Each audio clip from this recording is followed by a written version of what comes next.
আসসালামু আলাইকুম, সকলকে স্বাগত জানাচ্ছি আমার নতুন একটি ভিডিওতে। আমার হাজবেন্ড ছুটিতে আসলে সবাই মিলে গতবার আমরা ছিলাম ট্রেনে করে। তবে গতবারের মতো করে এবার সিট পাওয়া যায় নাই, তারপরও আলহামদুলিল্লাহ অনেক মজা হয়েছিল।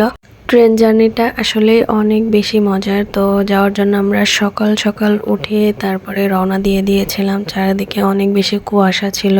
শীতের সময় সকালবেলা কেউই নাই, তেমন মানুষই ছিল না স্টেশনে। তো আমরা গিয়ে লাগেজগুলো রাখার পরে তারপরে জানা গেল যে ট্রেন আসতে লেট করবে। গতবারও সেম অবস্থায় হয়েছিল। তো আমার হাজবেন্ড এখানে কফি নিয়ে আসছিল, সেটাই আমরা বসে বসে খাইলাম। তারপরে খেয়ে স্টেশনের এপাশ ওপাশ হাঁটাহাঁটি করতেছিলাম। আর ওইখানে কার যেন বিয়ে হইতেছিল, তো সেখানে রান্না বান্না চলছিল, ওগুলা নিয়েই আমরা নানা রকম কথা বলে মজা করতেছিলাম। এখানে আরেকজন তার বাপের কোলে উঠে বসে আছে। তো এখানে ঝালমুড়ি বিক্রি করতেছিল, দেখে তো আর লোভ সামলানোই গেল না। তারপর ট্রেন আসার পর আমরা তাড়াতাড়ি ট্রেনে উঠে পড়ি। ভিউগুলা অনেক বেশি সুন্দর ছিল।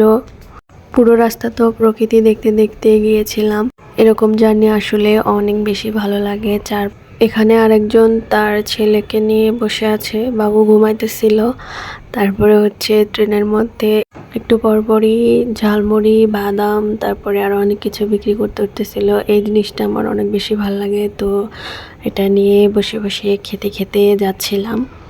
গতবারে জার্নিটা আরো বেশি মজা ছিল। আমরা 6 জনে একসাথে বসছিলাম আর প্রচুর পরিমাণে ঝালমুড়ি খাইছিলাম। জীবনেও মনে হয় অত ঝালমুড়ি খাই নাই আমরা। এবারও ট্রেনের মধ্যে ঝালমুড়ি খাইছি, আমি মনে হয় 2-3 বার খাইছিলাম। ঝালমুড়ি আসলেই মজা লাগে ট্রেনের মধ্যে। এই ঝালমুড়িটা আরো বেশি মজা। আমি ঝালমুড়ি খেলাম আর আমার জামাই এই ঘটি গরম নিয়েছিল। শুনতে অনেকটা ফানি লাগতেছিল, ঘটি গরম। তো যাই হোক, খেতে ভালোই লাগতেছিল।